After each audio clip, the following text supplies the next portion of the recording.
so many times, but still here I am, Lord, because you keep on holding me. I know I'll make it through, for you are always there. You never leave me on my own, for this life desires to be with you. Jesus, the reason I live is you. My Savior, thank you for all the things you've done.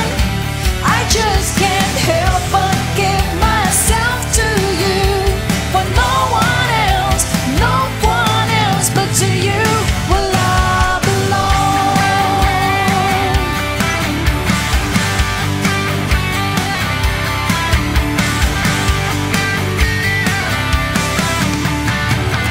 Come on, give it up for Jesus.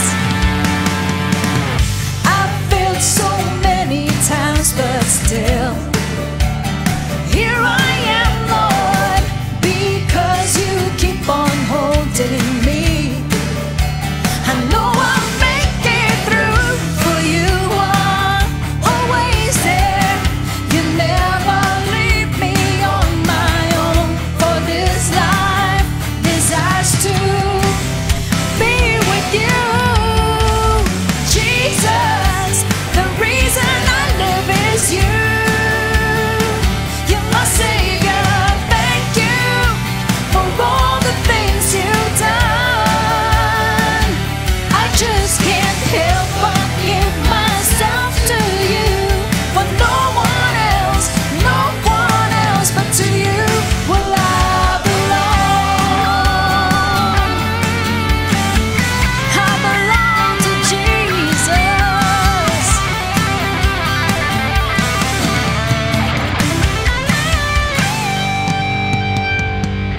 For you are always there. You never leave me on my own, for this life desires to be with you. Jesus, the reason I live is you. You're my Savior, thank you for all the things you've done. I just can't help but give myself to you, for no one else but to you will I belong. The reason I live is you. You're my Savior, thank you for all the things you've done. I just can't help but give myself to you, for no one else but to you will I belong. We belong to you, Lord, to no one else, to no one else.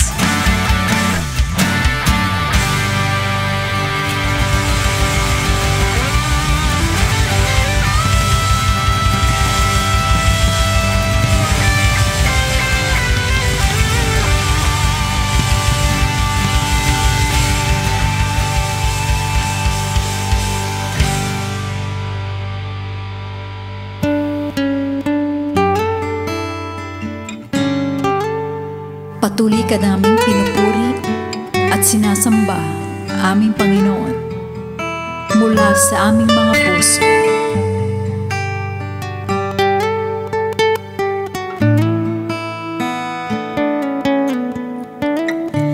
Panginoon, kay buti mo sa lahat ng panahon, sa dalangin may tugon. Dakilang iyong biyaya, ang pag-ibig mong alay, aking sinasaysay. Panginoon, kay buti mo sa lahat ng panahon.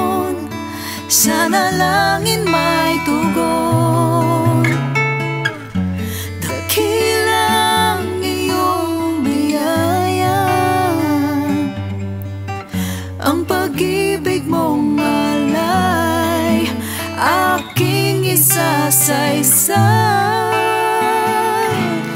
O Diyos, Ikaw ang Hari at Panginoon, tunay na kalakasan ko, gabay kang totoo.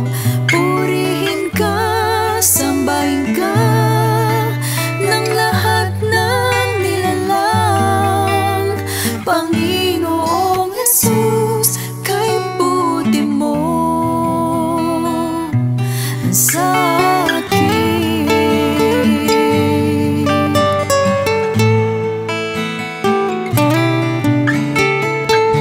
Panginoon ng buhay ko, Diyos na makapangyarihan, aking kaligtasan. Pag-ibig mo'y di magmamaling, ang kabutihan mong alay aking tinataglay. O Diyos, Ikaw ang Hari at Panginoon, tunay na kalakasan ko, gabay kang totoo. Purihin ka, sambahin ka ng lahat ng nilalang. Panginoong Jesus, kay buti mo sa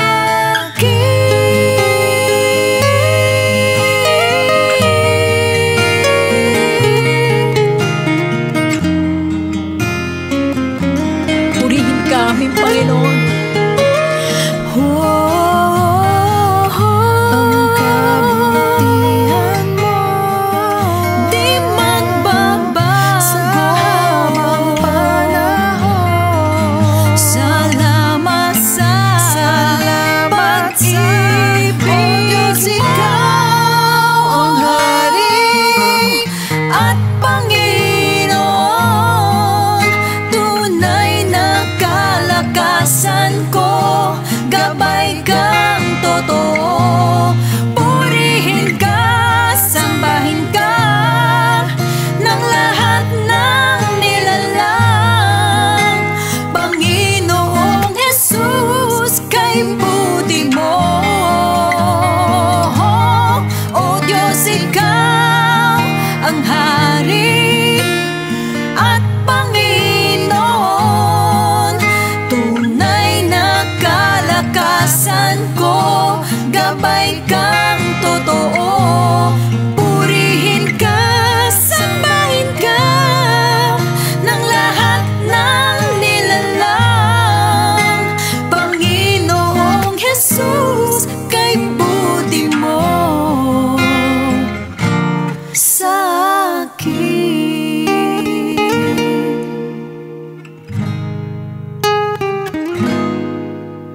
Panginoong Jesus, kay buti mo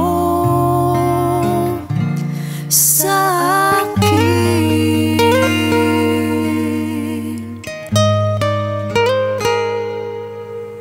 Maraming salamat po, aming Panginoon Jesus.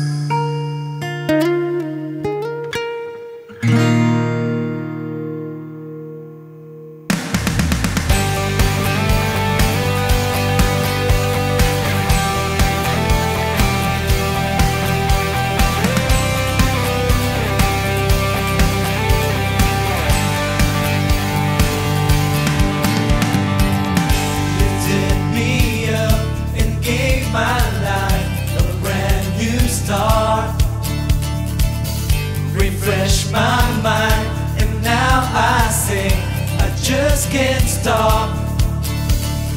You are the one, you're everything I want. You give me reason to smile as you say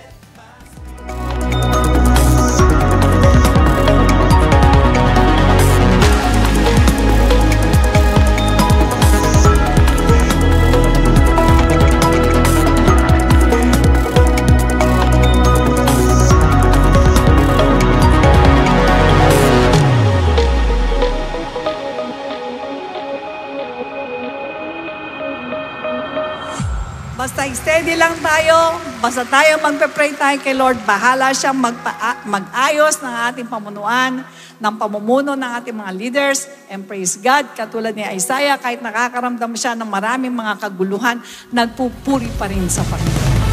Tell the world that Jesus lives. Tell the world that, tell the world that, tell the world that He died for them. Tell the world that He lives again. Although nasa loob natin si Christ, pero nakikita sa panlabas natin, si Christ pa din ang nakikita, hindi tayo. Nasa loob siya, pero sa labas ang nakikita, siya pa din ang nakikita sa atin po. Yun yung resurrected life na sinasabi ng ating Lord. Na kapag may inintrust ang Lord sa'yo, hahanapan ka niya ng resulta. Sigurado yun.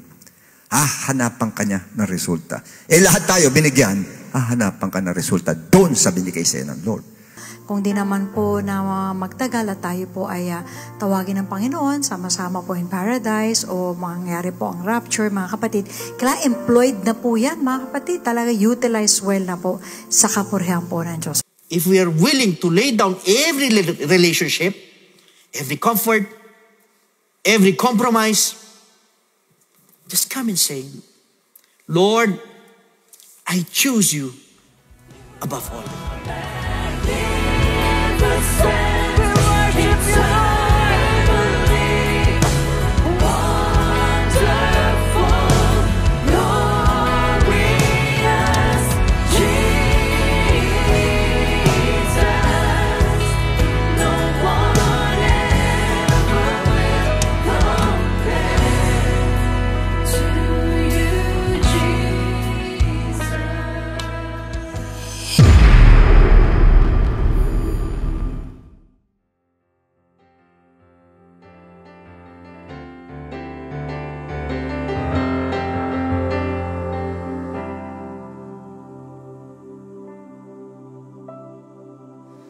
Magandang araw po sa inyo pong lahat at sa lahat po nating mga kapatirang. Welcome po sa ating pong gawain.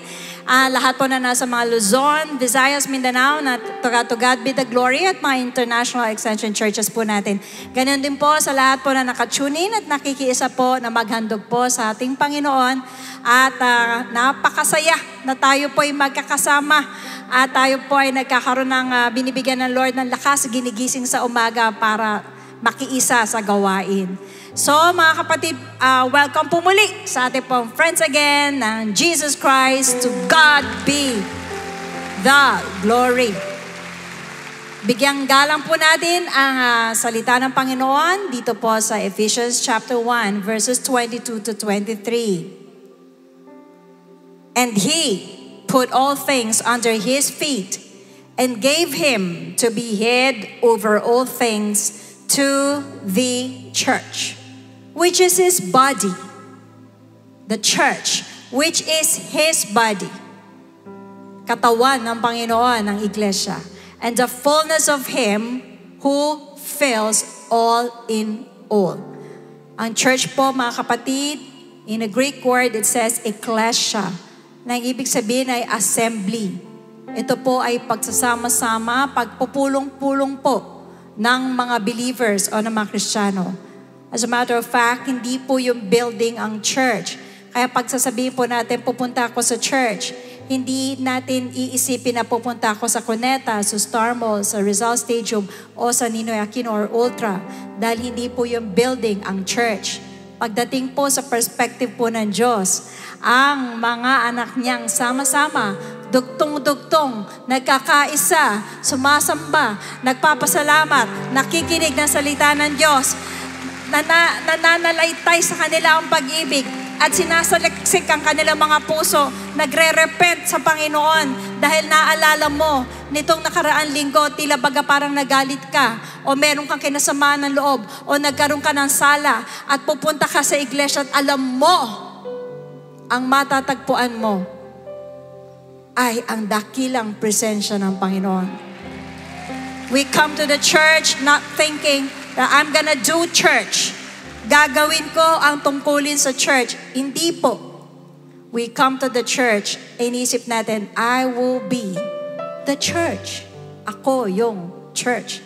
So true enough, pagdating po sa tingin ng Panginoon, ikaw, ako, sama-sama tayo, the Church of To God Be the Glory, ang iglesia tinitignan ng Panginoon.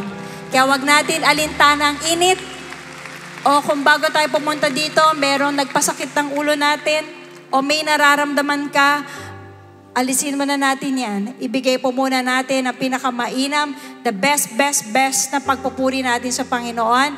At naniniwala po ako, pag nagpapakain ng Panginoon ng kanyang salita, at nagbibigay at nagbubusog ng presensya niya, nagre-reward po ang Diyos mula sa langit sa lahat ng kanyang mga anak. Dakilang Diyos, sa umaga na ito, patuloy po namin kayong tinatawagan. We call upon your name, O God. Pagmasdan mo po, Panginoon, ang pagpupulong-pulong ng church ng To God Be the Glory. Andito po kami, Lord, iba-iba po ang kadahilanan. Pero isang bagay, naghahanap po kami sa iyo. At alam namin, matatagpuan po namin kayo rito. Sa labas po kasi, Panginoon, puro pagod. Sa labas, Lord, maraming nangyayari na nabibigatan, Lord, ang aming mga puso, isip, maging ang katawan. Nararamdaman po namin, Panginoon Diyos, ang init. At dito lang kami, Panginoon, bagamat mainit pa rin, pero nakakaramdam po kami ng kapayapaan na galing sa iyo, hindi po galing sa mundo, kundi galing sa iyo. Kaya Lord, lahat ng mga paa na nandito, lahat ng katawan na pumunta dito, kasama ang isip at puso, ilagay mo po kami, Panginoon, sa tamang kondisyon upang makaniig ka. We want a divine encounter with you, Lord. First, with the holy presence, God. With the Spirit of God that will free anybody from bondage. Whatever bondage, katagpuan mo, Panginoon, anuman ang pangailangan ng mga anak ngayong araw nito. Ikalawa, Panginoon, tigit sa lahat. Marinig po namin, Panginoon, ang mensahe mo, ang boses mo. Sa pamamagitan po, Lord God, ng iyong banal na lingkod, aming mahal na bishop na gagamitin mo, Panginoon, ngayong araw na to, palabasin mo, Panginoon, sa bibig niya ang kalooban mo para sa iglesia. Ano ang tukoy mo sa amin, Panginoon? Anong layunin mo? Anong mensahe mo, Panginoon Diyos? At Lord, pataimtim po kaming makikinig. Nanamnamin po namin yun. Kahit minsan nasasaktan kami, Lord, pero nandito kami para marinig ka, Panginoon. Kaya punasa mo, Panginoon, ang iyong pananalangis, ang iyong lingkod, Lord, aming mahal na bishop. At ganun din kami, Lord. Bigyan mo rin kami ng anointing, Lord, sa aming pakikinig, sa aming pong pakikiisa. At saway-saway namin na lahat ng gawa ng demonyo sa lugar na ito, na kami patutulugin, paantukin o i-distract kami, lumayas ka sa oras ito. In the name of Jesus, wala kang puwang sa gawain ng Diyos. At ano man ang iniisip ng mga kabigatan ng iyong mga anak, Panginoon, kunin mo lahat, Lord. Alisin mo to sa amin, sa isip namin, sa puso namin. Gaang lang, Panginoon. Unburden us, O God, by your peace, by your joy. This is our prayer, giving you all glory and honor to you alone. In the name of Jesus Christ. And everybody say, Amen.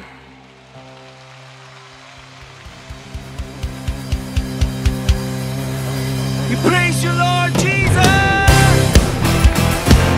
To the one who is unmoved, we give you praise.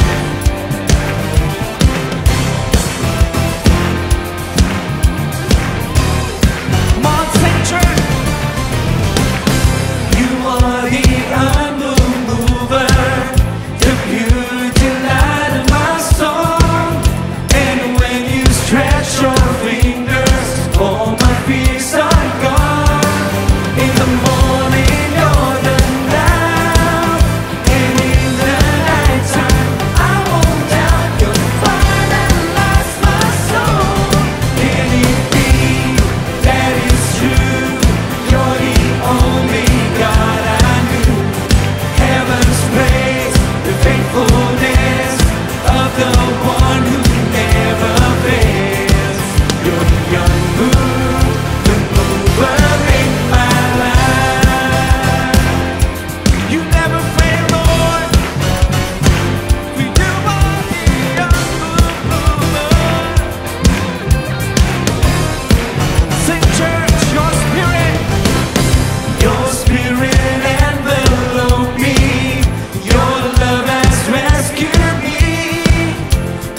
Let's keep on praising the Lord, church. I never imagined that you would come and save me. You made me believe in things which I cannot see. You opened my eyes to a good and brand new day. You taught me the truth, Lord, and showed me the way. Jesus, you're the superstar. I know the truth of who you are. I will tell the world and shout your name. With all my heart I praise, I dream to see you face to face. No one could ever take your place. All your people will sing upon your throne. 'Cause you're the superstar. Hallelujah, Jesus. I never imagined that you would come and save me. You made me believe in things which I cannot see. You opened my eyes to a good and brand new day. You taught me the truth, Lord, and showed me the way. Jesus, you're the superstar. I know the truth of who you are. I will tell the world and shout your name. Jesus, I dream to see you face to face. No one could ever take your place. All the people will sing upon your throne. 'Cause you're the superstar. We praise you, Lord, because you are great, and we're going to tell the world about you, Lord Jesus. Jesus, you're the superstar. I know the truth of who you are. I will tell the world and shout your name. With all my heart I praise, I dream to see you face to face. No one could ever take your place. All your people will sing upon your throne. 'Cause you're the superstar. Hallelujah, Jesus. We praise you, Lord, 'cause you're the superstar.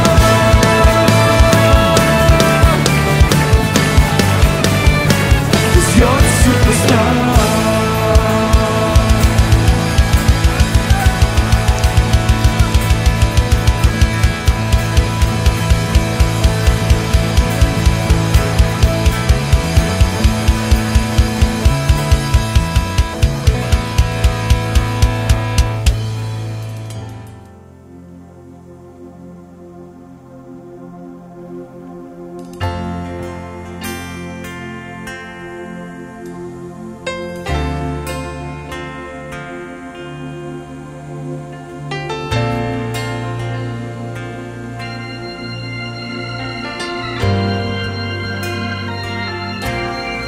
Blessed assurance, Jesus is mine. He's been my fourth man in the fire, time after time. Born of His Spirit, washed in His blood. And what He did for me on Calvary is more than enough. 'Cause I trust in God, my Savior, the one who will never fail. He will never fail. I trust in God, my Savior, the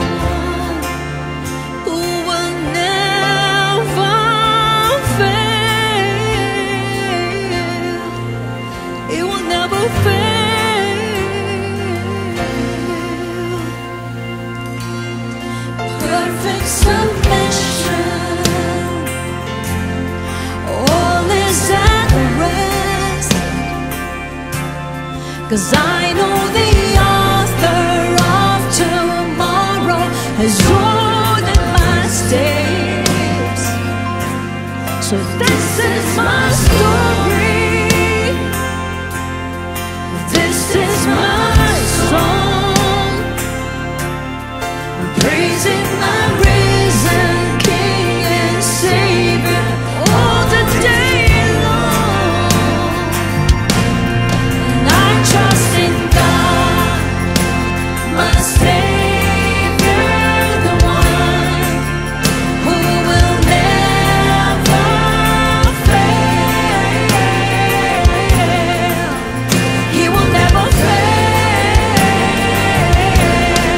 I trust in God, my Savior, the one who will never fail.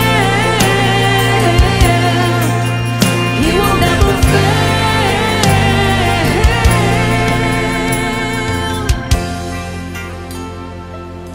Tiwala ka lang. Umapit ka lang sa salita ng Diyos. Persevere in the silence. Sasagot ang Panginoon. I sought the Lord, and He heard, and He answered. I sought the Lord, and He heard, and He answered. I sought the Lord, and He heard, and He answered. That's why I trust Him. That's why I trust Him. I sought the Lord, and He heard, and He answered. I sought the Lord, and He heard, and He answered. I sought the Lord, and He heard, and He answered. That's why I trust Him. That's why I trust Him. I sought the Lord, and He heard, and He answered. I sought the Lord, and He heard, and He answered. I sought the Lord, and He heard, and He answered. That's why I trust Him.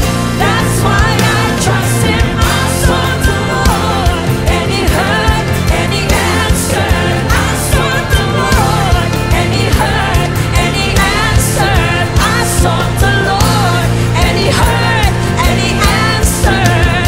That's why I trust Him. That's why I trust in God, my Savior, the one who will never fail. He will never fail. He will never fail. I trust in God, my Savior, the one who will never fail. He will never fail. Jesus will never fail. Oh, I sought the Lord, and He heard, and He answered. I sought the Lord, and He heard, and He answered. I sought the Lord, and He heard, and He answered. That's why I trust Him. That's why I trust Him. I sought the Lord, and He heard, and He answered. I sought the Lord, and He heard, and He answered. I sought the Lord, and He heard, and He answered. That's why I trust Him. That's why I trust Him. That's why I trust Him. Trust in the Lord. Trust in the Lord. Trust.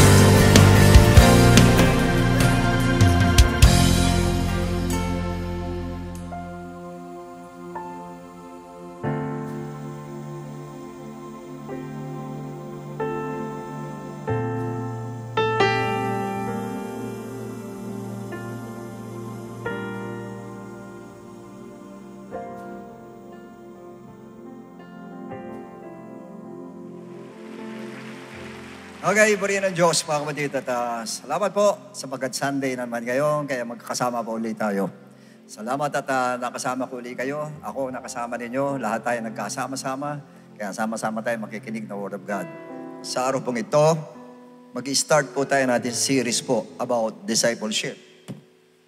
In fact, sa akin po, kung akong tatanungin ninyo, ito po ang pinaka-importante po sa lahat. Maging disciple tayo ng ating Lord. Kaya sana po, huwag kayong mag-miss sa ating mga subjects na tatalakayan po mula sa araw na ito. Siguro mga less or more than 12 subjects itong ating tatalakayin po. Weekly po ito. Na ito pag-aaralan po natin talaga. Kanya pag-aaral po talaga ang gagawin natin para maging tunay tayong disciples ng ating Lord. Kasi pag hindi tayo naging disciples ng Lord, may hirapan tayo makasurvive. Kasi po sa sobrang bigat na mga nangyayari sa ngayon po, kailangan disciples talaga tayo para matagalan natin lahat at ma-enjoy natin ang buhay Kristiyano po natin. Okay, now sa pagkakataong ito, Matthew 28:19 to 20. Go therefore and make disciples of all nations, baptizing them in the name of the Father and of the Son and of the Holy Spirit. Acts 2:38, baptizing them in the name of Jesus Christ, teaching them to observe all things that I have commanded you, and lo, I am with you always, even to the end of the age. Yuko natin ang ulo natin. Dakilang Ama, salamat po, O Diyos. Tulutan mo lahat na aming pag-aaralan, O Lord, ay maunawaan namin. At i-bless mo po kami, Panginoon, sa aming topic na ito. At tulutan mo lahat ay makatagal na makinig hanggang sa matapos po ang series na ito, Panginoon ko. Maraming salamat, Lord. Anoint mo yung lingkod, O Diyos. Kami lahat na nandarito, Lord. Ikaw na po ang bahala sa amin. In Jesus' name, Amen and Amen.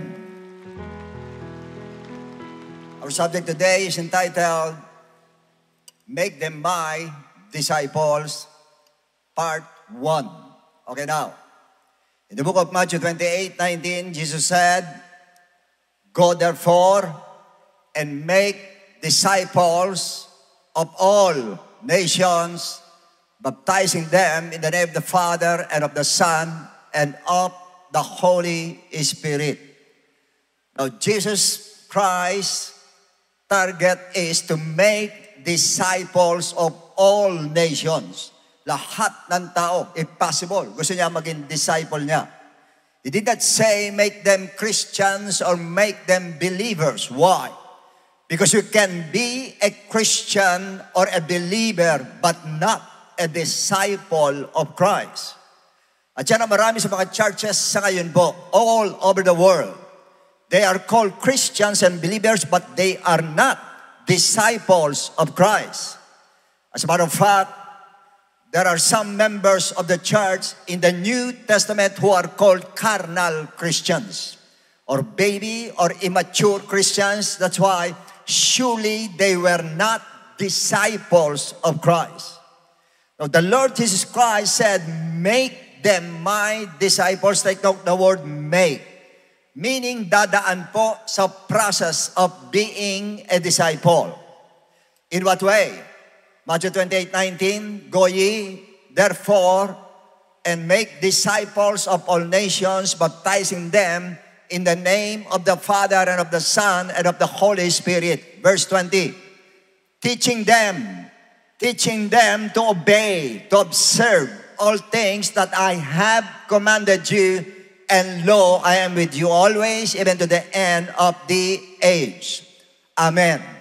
So, meaning, pag sinabing discipleship, true teachings po. Sa magitan ng pagtuturo sa inyo po ay through listening and studying mula po sa ating Sunday service, General Bible Study, SFD, sa ating seminars, 1FC, lalo na po yung 1FC, it's about discipling. Sana, how I wish na sana lahat kayo interested.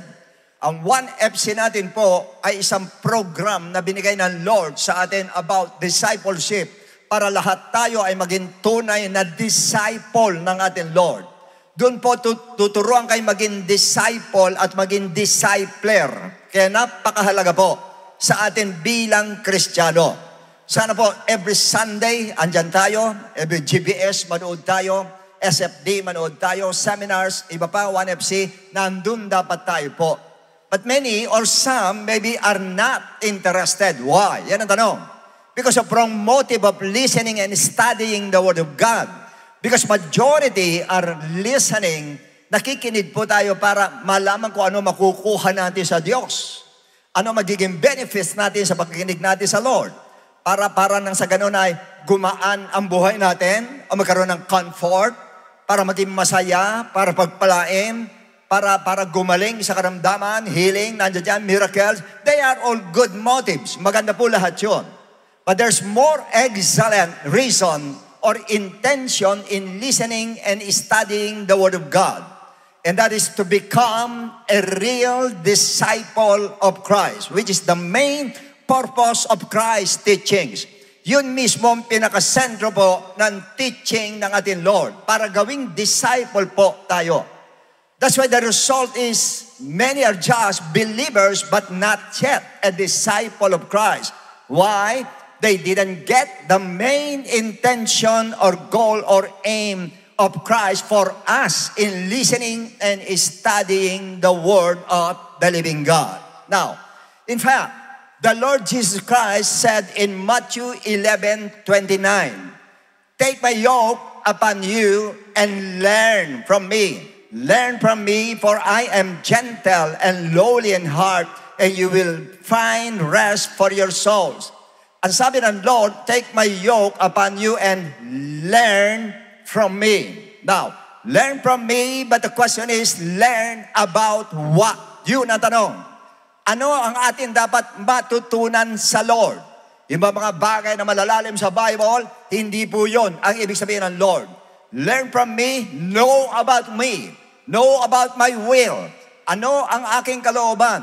At maging disciple ko kayo. Yun talaga ibig sabihin ng learn from me.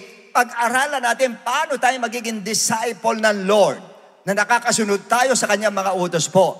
Ang 2 Timothy 2:15, Study to show thyself approved unto God, a workman that needeth not to be ashamed, rightly dividing the word of truth. Now, study to show thyself approved unto God. Study about what? Ano ang pag-aaralan natin? Yun ang tanong ngayon. Ulitin ko ulit. Hindi natin pag-aaralan kung saan kumuha ng asawa si Cain, kung ano nangyari, kung sino yung sinasabing son of man doon, kung angels o hindi. Hindi yun talaga. Hindi dapat doon nakafocus ang study po natin. Study about Christ. Kung paano magiging katulad tayo ni Christ. Kung paano tayo magiging disciple ni Christ. Yun ang dapat pong pag-aralan natin po. Yun ang i-study po natin lahat. Para makamuka natin, makatulad natin, maduplicate natin po ang ating Lord.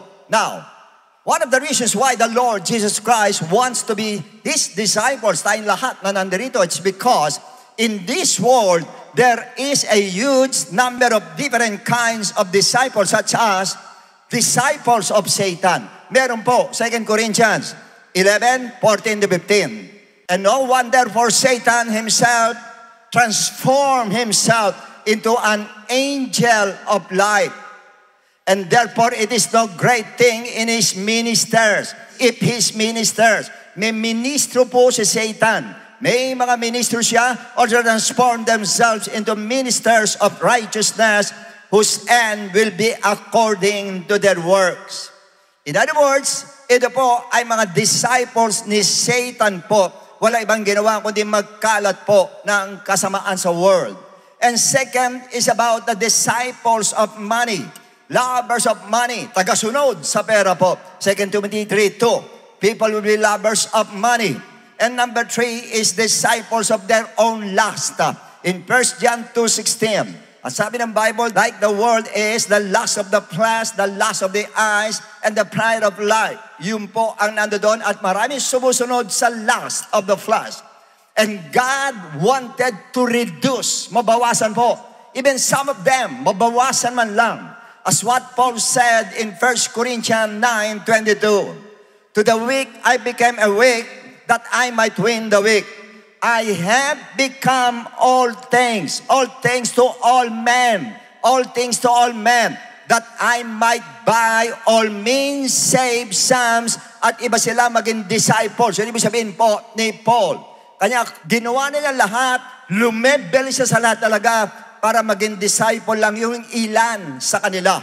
That's why today, we are going to start our series entitled, Make Them My Disciples, as a preparation for the imminence of the coming of the Lord. Ito po paghahanda sa pagbabalik ng ating Lord. Kailangan abutan tayong disciples tayong lahat ng ating Lord. And that's what I told you, being a disciple is not an overnight. No, it's not overnight. It is a process of teaching about Christ or how to live like Christ. Proseso po yan. Hindi po bigla, proseso po. Because in the biblical aspects, a disciple means a learner and follower of Christ. Ikaw ay nag-aaral, natututo, at sumusunod sa ating Lord. Yun po ang disciples. Now, hence we will studying the 12 elements of being a real disciple of Christ. 12 subjects po. We're going to spend more or less 12 weeks to complete the discipling program of Christ. And how I wish lahat po tayo sana maka-attend po dito. Sa lahat ng subjects na ito, i-complete po natin to become a real disciple of Christ para maging disciple ng Lord. Now, what are they? Ano yung 12 na yan? Yung isa lang ang tatalakayin natin. Palagay ko ito ang pinakamatindi. John 14:3. If I go and prepare a place for you, I will come again and receive you to myself. Why? That where I am, kung saan ako nandun, there you may be also. Kung saan ako nandun, kayo rin dapat nandoon. Yun po ang isang disciples. Kung saan nandun yung master, kung saan nandun yung sinusundan natin, nandoon din po tayo. Now, the Lord Jesus Christ clearly said, ulitin ko ulit, where I am, there you may be also. Kung saan ako nandun, nandun din kayo. Now, I know the Lord Jesus Christ referred this to the heavenly place. Ang pinag-uusapan is spiritual. Since He was preparing a mansion for the disciples in that incident. Kasi sinabi niya, I will prepare a mansion. There are many mansions doon sa taas yung nasabi niya. And I believe, iba sabi hindi literal, sa akin po literal. May mansion po tayo padating sa taas po. But I also believe that even during His earthly ministry, when Jesus Christ said to the 12, follow me, sundan mo ako, they never stopped following Christ literally. Talaga sinusundan nilang Lord. Disciples were always with Jesus Christ day and night. They were with Him during His preaching, like that Sermon on the Mount, or yung Beatitude, healing the blind man, healing the paralyzed man, ganyan din yung deaf and dumb, tsaka yung healing of leprous man, yung may ketong po, performing miracles by feeding 5,000 people, and raising the dead. The transfiguration in Matthew 17, nandun din sila po. In short, for 3.5 years, they never left each other. Magkasama sila birme. And the 12 disciples followed Christ wherever He was. Kung saan nandun ang Lord, nandun sila. And in any situation, kahit doon sa bagyo, sa bangka, magkakasama pa rin po sila. As a matter of fact, even at the Last Supper, the 12 disciples were with Him. Kasama pa rin nila ang ating Lord.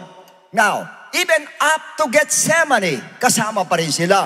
Before He was captured, the 12 disciples were with Him. Kasama pa rin nila ang Lord itong 12 ito. Now, it seemed that their motto was, where I am, you are also there. Ibig sabihin, walang iwanan. Wala silang iwanan. However, in verse 47-26 ng Matthew, and while still speaking, behold, Judas, one of the 12, with a great multitude with swords and clubs, came from the chief priests and elders of the people. Yung clubs, yung pong parang pamalo po yung clubs na yon. Ibig sabihin, so the Lord Jesus Christ was captured at Gethsemane. Ito ang problem. 26:56. But all this was done that the scriptures of the prophets might be fulfilled. Then all the disciples forsook Him and fled. Nawala na po yung walang iwanan. Wala yung sinabi ng Lord, kung saan ako nandun din kayo. No, wala yung gano'n. All the 12 disciples forsook Him and fled away from Him when He was arrested. Why? Akala ko ba walang iwanan, Peter? Akala ba kung saan nandun ang Lord, nandun din kayo, Peter? Bakit nagkaganon, Peter? Yan ang tanong. Because their commitment to follow Christ was only up to Gethsemane. Hanggang dun lang namin ikaw sasamahan, Lord. Hanggang dun lang kami sa Gethsemane. And they would not follow up there, Gethsemane. Why? Because next to Gethsemane is the road to the cross. Yan ang ayaw na nila. They knew the meaning of the cross. It means suffering, humiliation, severe pain, sacrifice, and eventually, death ang ibig sabihin po. That's why, yung pagiging disciple sila, hanggang dun lang sa Gethsemane lang sila. Dun lang, period na sila. However, kay Peter naman, he still followed Christ. Kaya lang, Mark 14:54. But Peter followed Him at a distance. May distansya na. Dati magkadikit sila. Lumalakad magkadikit. Ngayon, ando na Lord, nandito siya sa malayo. May distance na kayon. Now, right into the courtyard of the high priest, and he sat with the servants and warmed himself at the fire. So he still followed Christ, but with a distance. Why? It's because of the fear of the cross. Takot siya sa cross. In fact, in Matthew 26:69-74, and Peter sat outside of the courtyard, and the servant girl came to him saying, "You also with Jesus of Galilee." Kasama ka rin niya. Ano sabi niya ngayon? But he denied. He denied it before them and saying, "I do not know what you are saying." Next. And then when he had gone out to the gateway, another girl saw him and said to those who were there, "This fellow also was with Jesus of Nazareth." Kasama rin yan. Ang sagot niya, he denied once again with an oath, "And I do not know the man." Kasama mo for 3.5 years. Ngayon, tinatanong ka, kasama mo, hindi ko kilala ang taong yan. Next, mas matindi. And a little later, those who stood by came up and said to Peter, "Surely you also are one of them, for your speech betrays you." Sumagot siya. Then he began to curse, sumumpa, and swear. Sumumpa, saying, "I do not know the man." And immediately, a roaster crowd. Ano sabihin nun? Natakot siya. Umayaw na siya. Because of the fear of the cross. Ayaw nila ng cross. Especially during the time dun sa earthly ministry ng ating Lord, they avoid a cross o ayaw nila ng cross. Dahil alam nila, ibig sabihin ng cross. And that's a problem with many Christians nowadays. Kung tawagin ay Christians, but they only follow Christ when it comes to salvation, when it comes to healing, miracle, prosperity, love, joy, peace. Okay, sunod kami, Lord. In other words, you follow Christ up to Gethsemane only. Hanggang doon ka lang sa Gethsemane. But when it comes to the road to the cross, the level of our commitment changes. Bumababa na ang level ng commitment po natin. Ibig sabihin mga kapatid, yung ating level of commitment hanggang doon lang sa Gethsemane. Dahil ayaw na natin yung susunod na kabanata po.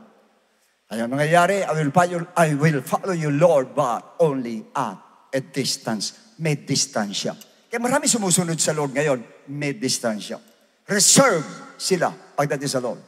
Napakaraming Christians ngayon, reserve pagdating sa Lord. Hindi all out talaga sa Lord.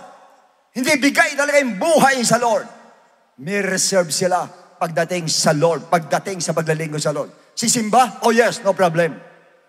Nood ng GBS, no problem. Sa bahay lang ako, no problem.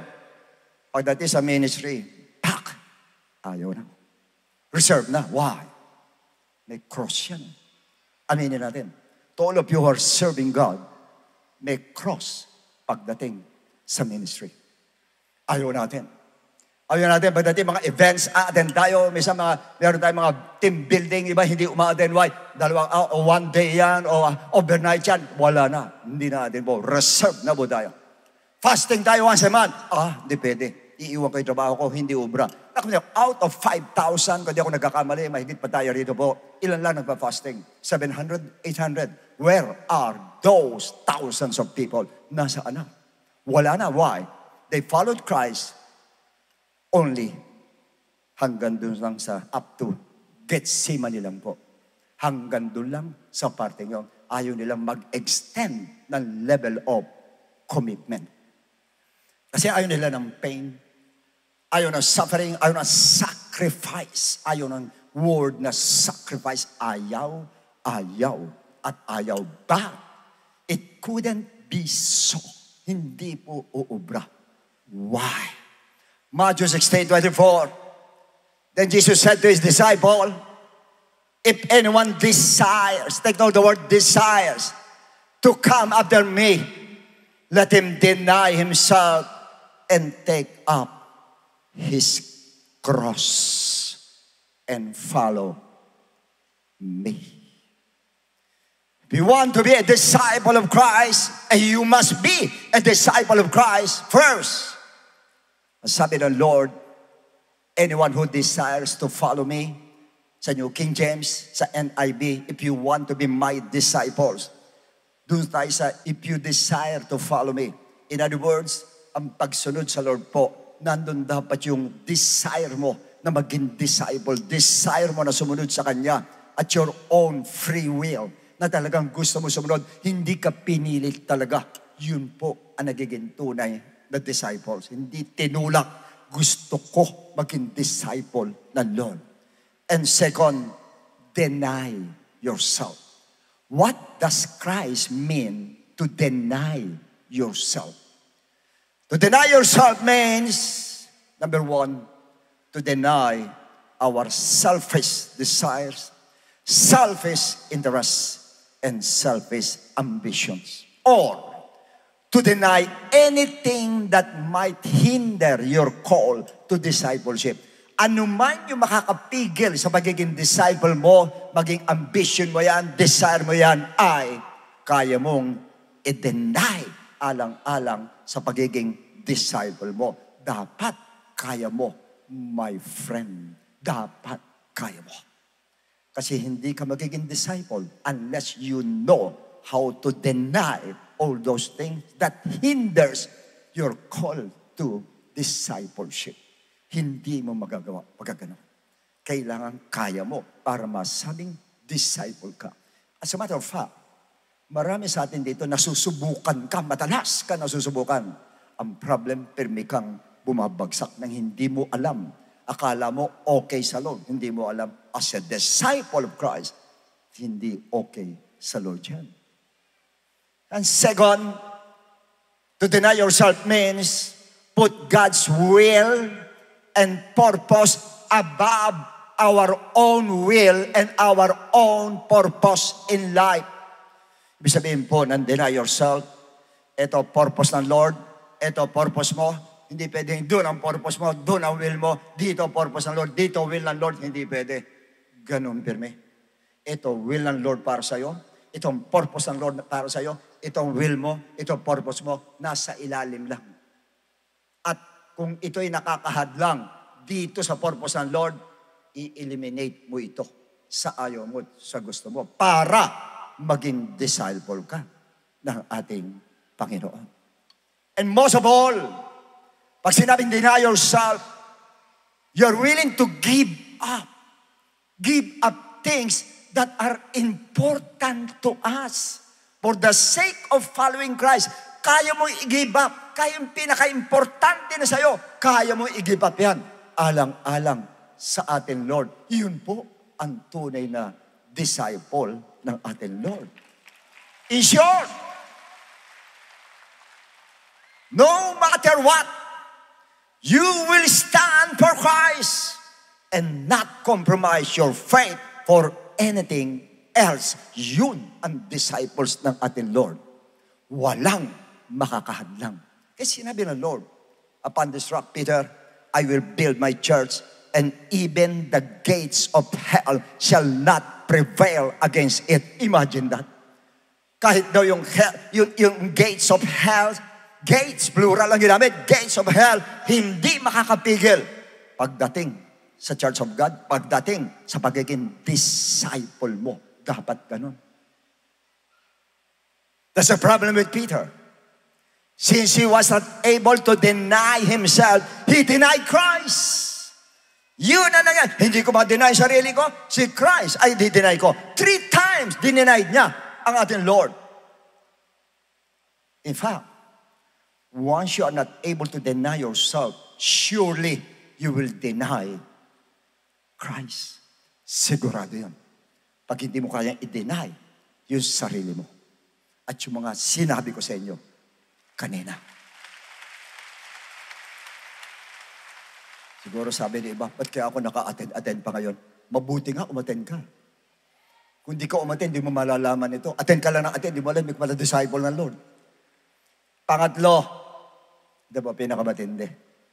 Sa NLT, take up your cross and follow me. This is the number 1 element to become a disciple of Christ. You have to carry or take up your cross. Kailangan meron kang sariling cross. At yan ang ayaw ng marami sa atin, yung cross. But honestly speaking, you can never be a disciple of Christ without carrying your own cross. Hindi pwede. Dapat lahat tayo nandarito, may kanya-kanyang cross tayong dinadala. And that's the mark of a real disciple of Christ. Question. What does the Bible mean by cross we are to carry? Ano yung cross na yun? First meaning, according to many preachers, it means enduring the difficulties and hardships in life. Yung mga hardships natin, yung mga problema natin mabibigat, kasama po yun doon sa cross na sinasabi po, ayon sa maraming preachers po, isinasama nila. Tulad ng mabibigat na pagsubok, tila bagang nagmimistulang cross na bit-bit natin sa balikat natin, minsan sa tao, minsan sa finances, bit-bit mo talaga at talagang bigat na bigat ka na nagmimistulang cross sa ating balikat po. Kaya pwede na halintulad natin ang cross na yon sa ganun po. However, ang second meaning po, in context, kung yung context ang pag-uusapan po dito po, and during that time of Christ, it is a symbol of literal cross and a torturous death at the cross. Kanya ganun si Peter. Kanya siya natakot. Dahil yung sinasabi ng Lord, you want to follow me, carry your own cross. Yun talagang cross. Because during their time, pag ikay nag-oppose sa government, yun po ang parusa. Lalo Kristiyano, crucifixion po ang parusa. Kanya alam ni Peter po. Kanya takot siya, kanya ayaw siya. Literal talaga. Nakita niyo yung magnanakaw po, yung robber at the cross, kasama ng Lord. Napako po yun, o sinama ng Lord, kasi po, yun talaga parusa sa kanila. And many Christians were nailed at the cross as a punishment of the Roman government. Marami po. Hile-hilera po yan. Kung pupunta kayo sa Rome noon dati, hile-hilera yan. Nakahilera rito, nakapako lahat sa cross. Literal po talaga. But nowadays, crucifixion is no longer practice of any government in the world. Hindi na yan ang practice po natin. Kaya ang third meaning po ay, to carry your cross means taking something you choose to do for Christ's sake, even at great sacrifice. O sa Tagalog po, pipili ka ng bagay na gagawin mo para sa Lord kahit na mabigat na sakripisyo ang gagawin mo. Now, Jesus Christ commands to take up your cross and follow me. It's a call of self-abasement or a humiliation sa sarili natin po and self-sacrifice. Yun ang ibig sabihin po. In fact, carrying your own cross, one is willing to die. That means one is willing to die literally. As it is happening to some Christians in other parts of the world. Nangyayari po. May napanood po ako niyan sa ibang bansa po. Grabe po, pati babae. Pinahihirapan po nila. Pati babae, tinotorture talaga. Sinusuntok, tinatanggalan ng kuko, pinuputulan ng daliri. Babae po yun. Tapos pinapatay po nila. Tapos kinukulong po nila matagal na panahon, halos walang pagkain. Talagang paglabas ka, skin and bone na lang lumalabas yung Kristiyano po. May nabubuhay. Karamihan po ay patay po talaga. Nangyayari na ngayon for your information po. Kaya sinabi ng Lord sa verse 25, Matthew 16 din ito, the same chapter. For whoever desires to save his life will lose it. But whoever loses his life for my sake will find it. For what profit is it to a man if he gains the whole world and loses his own soul? Or what will a man give in exchange for his soul? Yan na po ang pinag-uusapan dito. It's about soul. Pero dito we may observe that Christ mentioned about life, literal life, and about money. Tapos binanggit sa salitang souls. Kaya dito po pinag-uusapan po kung gaano katindi yung sinasabi ng Lord na carry your own cross related sa ating soul, related sa ating everlasting life, related sa ating salvation po. Yung sinasabi ng Lord. That means carrying the cross involves even your life and your livelihood. Kasama po yan. Sometimes na isa-sacrifice po natin. But the other meaning of the word die is dying to self. Yung patay mo, sarili mo, dahil totally surrender ka na sa Lord. Totally yung buhay mo talagang para sa Lord na lang talaga. Sa madali sabi sa parting yan, pinagkikita ng Lord sa atin po. Kung yung sabihin ng die na yung dalawa, it's either literal death or patayin natin yung sarili natin dito sa world na parang mabuhay kang parang patay ka na dito sa world. Ang nabubuhay, si Kristo na lang. Sinabi ni Paul sa Galatians 2:20, Yet not I, but Christ lives in me. Si Jesus Christ na ang nabubuhay sa akin. Yun ang sabi ni Paul. At yun din ang dapat mangyari sa atin po. At napakasarap mabuhay na si Kristo ang talagang nangunguna sa atin. Si Kristo na ang nakikita sa atin. Ang gandang mabuhay po. Napakaganda po. May example sa Luke 9:57-62. Now it happened as they journeyed on the road that someone said to him, Lord, I will follow you wherever you go. Oh, maganda. I will follow you, Lord. Saan ka pumunta? Sunod ako. Next, ang sagot ng Lord. And Jesus said to him, Foxes have holes and birds of the air have nests, but the Son of Man has nowhere to lay his head. Susunod ka ba? Wala akong pera. Susunod ka. Yan ang tanong ngayon.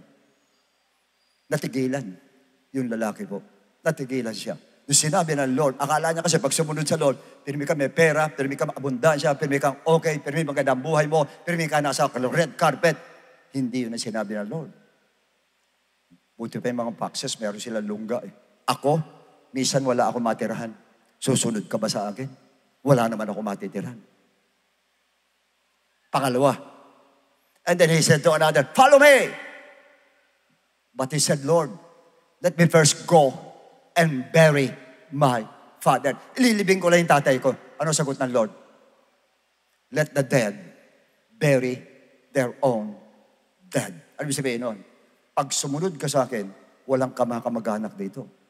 Susunod ka sa akin, kaya mo silang iwanan dapat. Dahil susunod ka sa akin. Andiyan pa ba kayo? Pangatlo, another Lord said, Lord, I will follow you, but let me first go and bid them farewell who are at my home. Lord, babay lang ako. Nagsasabihin ko lang, oy, bye-bye. Yun lang ang sasabihin ko, Lord. Ano sagot ng Lord? Next. And Jesus said, no one having put his hand to the plow and looking back is fit for the kingdom of God. Hindi pwedeng pababay-babay. Hindi pinaiiral ang emotional pag sumunod ka sa akin. Ang emotional mo sa akin na at doon sa ituturo ko sa iyo. Huwag ka mag-emotional kung hindi mo makakayang iwanan yan. Puro babay ka lang pero di may iwanan. Ganun katindi ang discipling at disciple ng ating Lord. Kaya nakita yung pag sinabing disciple, deny pati emotions. Ang dami mo i-deny pagka ganun po. At yun ay tinuturo sa atin ng Lord. At once naman magawa mo yan, ang ganda ng buhay mo. Meaning in tatlo, They failed to count the cost of following Christ. Hindi nila nakaya bayaran yung pagsunod sa atin. Merong halaga, may katumbas ang pagsunod sa Lord. Baka akala nyo wala. Meron po. Yan na, yung mga sinasabi ko sa inyo. None was willing to take up their cross and crucify their own interests. Wala. Hindi nila kaya. But if you are willing and able to take up your cross and follow Christ and be His disciples, then, number one, you must be willing to follow Christ. Though it means losing your closest friends, boyfriend, or girlfriend. Iiwan mo talaga. Pag yung boyfriend mo, o yung friends mo, o yung girlfriend mo, ay bumabangga sa pagiging disciples mo, ops, pipili ka ngayon. Si boyfriend o yung pagiging disciple mo. Si girlfriend, si friends, o yung pagiging disciple mo. Choose the best answer. Multiple choice ang mangyayari po. Pipili ka. Ako natutuwa. Meron tayong kapatiran. Yung girlfriend niya talagang hindi sila pareho ng faith. At talaga sinabihan siya, hindi pwede ka mag-ministry. Ministry naman yun. Pero sa member, bahala po kayo. Pero hindi dapat. Hindi niya kapareho ng faith.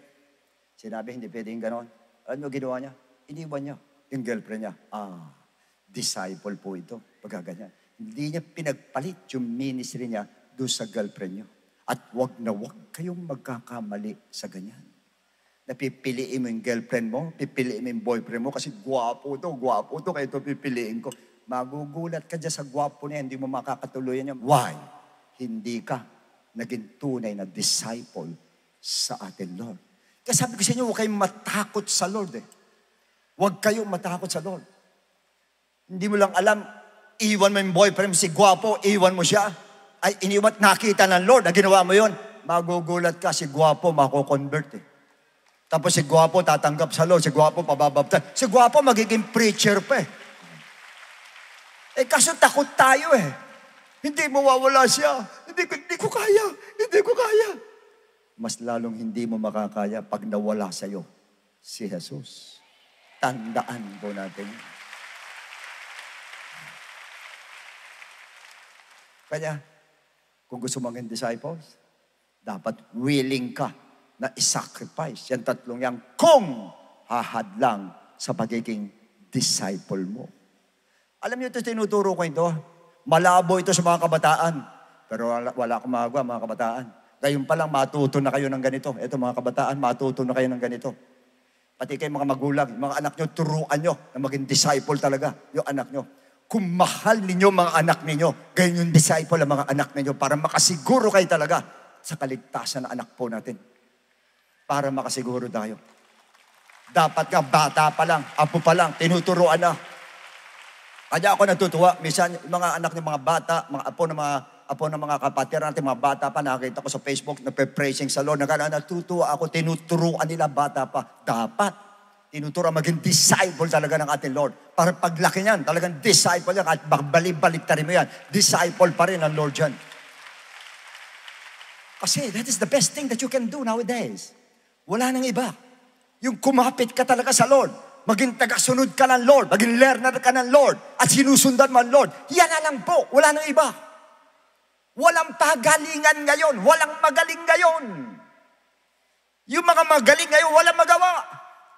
Presidente na nga ang gagaling yan, walang magawa. Tayo pa. Pero pag nasa yung Lord, disciple ka, grabe, ang dami mo magagawa. Saka sigurado ka, nasa kamay ka ng ating Lord. Pangalawa, you must be willing to follow Christ, though it means alienation from your family.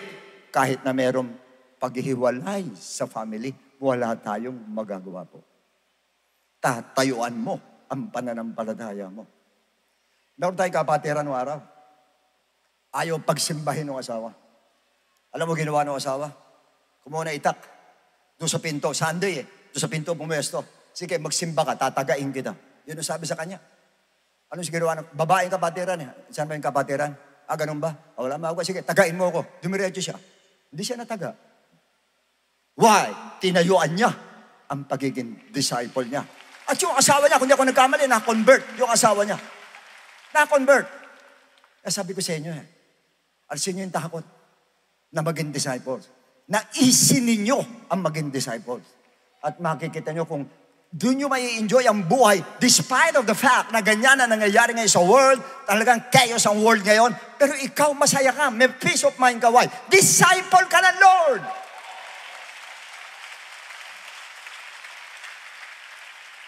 And you must be willing to follow Christ, though it means losing your reputation. Kahit mawawala yan, walang problema sa'yo. Sa Lord natin, sinabi niya Philippians chapter 2, pati reputation niya nawala sa cross. Basta't may cross, pati reputation mo mawawala talaga. Basta't may cross. Kahihiyan ang cross. Yan ang tandaan po natin. Pero sa Lord natin, hindi kahihiyan. Glory yan ng ating Lord. At siya na nagbibigay glory sa ating Diyos na buhay po. Ito mabigat yung susunod. You must be willing to follow Christ, though it means losing your job or income. Kahit mawawala, hindi ka pwedeng mag-compromise. Hindi ko sinasabi ito, pirme ha? Hindi. May mga pagkakataon, susubukan ka ng Lord. Trabaho mo o ako. May pagkakataon, susubukan ka ng Lord. Trabaho mo o ako. Trabaho mo o ako. Unfortunately, and basically, marami pinipili ang trabaho po. Hindi ko sinasabi, iwan nyo trabaho ha. Hindi ko sinasabi, dapat magtrabaho po. Dapat magsumikap sa trabaho po. But there are times na you have to choose. Kailangan mong pumili. Susundin mo ang Lord o yung trabaho, susundin mo. May ganyang pagkakataon. At sa ngayon, maraming ganyang pagkakataon kasi subukan ngayon kung tunay kang disciple o hindi. Subukan po yan. Kaya pinapaalam sa atin ng Lord, mag-ingat po tayo. Always remember, yung trabaho mo, yung may-ari dun sa trabaho mo, kumpanya, yung lahat na nandun, yung kinikita mo, yung nandiyan lahat, yung sa yung tinatamasa mo doon sa trabaho mo, yung position mo, lahat yan galing doon sa master natin. Tapos hindi ka niya disciple, paano ngayon yun? Ano sa palagay nyo mangyayari sa ating pagkaganon? Siya may-ari, tapos ang sinusunod mo, yung tagapamahala lang, yung sinasabi may-ari, tagapamahala lang yan. Ang may-ari, ang Diyos talaga. Tagapamahala lang yan. Yun ang sinusunod mo, hindi yung may-ari talaga. Why? Yun kasi nakikita mo. Yung kasi nakakausap mo. Yung kasi nagtetret sa'yo. Kaya yun ang sinusunod mo. Hindi mo sinusunod yung hindi mo nakikitang tunay na may-ari na lahat kayang gawin para sa'yo. At against sa'yo, pwede rin gawin niya. Kanya sa parting ito, pinapaalam ng Lord sa atin, dapat po ingat ng mga decision making para maging tunay tayong disciple ng Lord. And next, you must be willing to follow Christ, though it means losing your personal ambition. Kung nakikita nyo, yung ambition ninyo medyo babangga doon sa pagiging disciple nyo, ops, hindi yan ang para sa akin. Alam ko, meron iba, ibibigay ang Lord sa akin. Babaguhin ko yung ambition ko, alang-alang sa atin, Lord. Ang gagawin ko, yung ambition ko ay ia-align ko doon sa pagiging disciples ko. Huwag yung pagiging disciples mo, ia-align mo doon sa ambition. Binabaliktad natin Ang gusto natin, ang sumunod, yung pagiging disciples mo, susunod doon sa iyong ambisyon. Hindi pwede. Kailangan yung ambition mo sumunod doon sa pagiging disciple mo. Yun ang dapat po, baliktarin mo. Seek you first the kingdom of God and His righteousness, and all these things shall be added unto you. Sometimes, nagtataka tayo, bakit ganun? Wala naman akong ginawa masama sa kapwa ko. Wala naman akong ginawa. Bakit nagkakaganito? Ba't nagkakaganito? Baka nasusubukan ka na hindi mo alam at bumabagsak ka sa pagsubok at hinahayaan ka ngayon ng Lord. Tignan ko, yan ang pinili mo. Sige, bahala ka. Tignan natin. Ganyan ang Lord. Pag hindi mo siya pinili mo yung gusto mo, pababayaan ka ng Lord. Hindi katulad ng magulang nga tayo na, anak, wag yan, anak, papapahama ka, wag na. Hindi ganun ang Diyos. Kanya nga may free will tayo. Hindi tayo ginawa robot ng Lord. Ito death, ito heaven, ito hell, ito heaven. Pili ka. Ganun lang. Ito pinili mo masama, ito pinili mo mabuti. Ganun ang Diyos, pipili ka. Ikaw mismo ang pipili. Kaya ang gagawa ng destiny mo ay ikaw rin ang gagawa. Sa pagpili mo, sa madaling sabi. Although Lord, before the foundation of the world, may purpose na Lord sa'yo. May plano na Lord sa'yo. Each one of us, lahat tayo nandito, may purpose na Lord. May destination na tayo, may destiny na tayo po. Kaya lang, because of our selfish ambition, nababago ang purpose natin, nababago ang destination po natin. Kaya ingatan po natin. We are all destined to be disciples of Christ. Lahat po tayo para maging disciples ng ating Lord. Yun ang gusto ng Lord. Yun ang plano ng Lord. Yun ang intention ng Lord sa ating lahat po. Maging disciples ng ating Panginoon. But, you're afraid to commit yourself, your life to Jesus Christ. Takot kang pagkatiwala mo ang buhay mo sa ating Lord. Ang future mo sa Lord. Ayaw mo ipagkatiwala. You don't have to trust your future to God. You're afraid. Natatakot ka. Baka mamaya ko, kasi hindi mo nakikita ang Lord eh. Siyempre, titingin ka rin sa nakikita mo. This is my future. Ito, maganda kikitain dito. Kinuwenta ko na ito, maganda. Diyan ka nakatingin. Hindi mo alam. Ikaw ang nagbabalak. Pero yung execution ng balak mo, nasa kamay ng Diyos. Pag ginusto ng Lord, go. Pag sinabi ng Lord, stop yan. Kahit ganong karunong ka, kahit ganong plano ang gawin mo, lahat ng plano ginawa mo, pati aeroplano ginawa mo na, hindi mangyayari yan. Hanggat hindi, gino-go signal ng Lord. Nakasalalay lahat sa Kanya. Lahat, even the world, even heavens, and everything on earth, everything in heaven, lahat yan, nasa kamay ng Lord, control ng ating Lord. Paano mo kayo isa-set aside ang Lord sa gusto niyang mangyari sa iyo, samantalang hawak niya ang lahat ng bagay. That's why yung pinakamabigat. You must be willing to follow Christ, though it means losing your life. As a matter of fact, some places in the world, these consequences are a reality. Tunay na sa kanila. Nagaganap sa kanila. Mapalad tayo. Hindi nagaganap sa atin. Pero nagaganap na po sa iba. That's why commitment to Christ means taking up your cross daily and giving up your hopes, your dreams, your possessions, and even your very life, itong buhay natin kung kinakailangan po for the cause of Christ o pag magiging hindrance do sa ating pagiging disciple. Kailangan i-give up po natin po. Otherwise, kung tayo po ay willing talaga, take up your cross, tayo po ay magiging disciple ng Lord. Pero pag hindi, Luke 14:27. And whoever does not bear his cross, whoever does not bear his cross, ayaw mong bitbitin ang cross and come after me, cannot be my disciples. Wala sinabi niya, borrow one from two. Wala.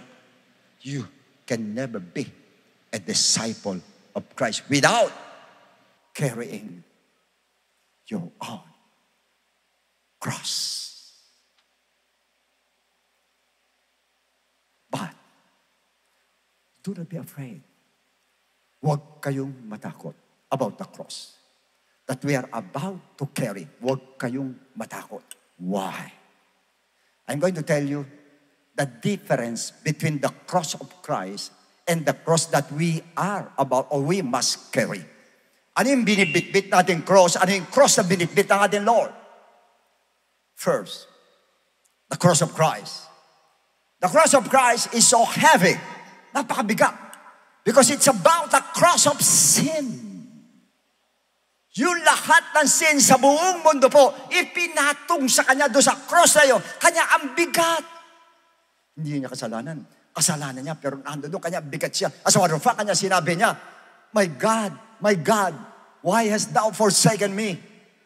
Eli, Eli, lama sa Makdani, ibig sabihin nun, bakit mo ako pinabayaan? Bakit mo iniwan? Hindi siya iniwan ng Lord. Even during that time, hindi siya pa hinahampas siya, ini-scourging siya, kasama niya ang Diyos. Pero hindi kumikilos ang Diyos. Why? Nando siya sa state na yung lahat ng kasalanan ay nasa Kanya na kailangan niyang gawin talaga nung Kanyang pagkatao. In fact, sa Isaiah 53:10, ito pa sabi ng Diyos, yet it pleased the Lord, it pleased God. Nalulugod pa yung Diyos doon sa mga bruise, sa mga bugbog, and has put Him to grief. Nalulugod siya, nasa grip siya, binugbog siya.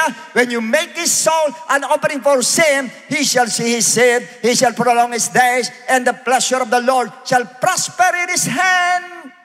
Nalulugod pa ang Diyos doon sa nangyayari. Imbis na tulungan, nalulugod pa.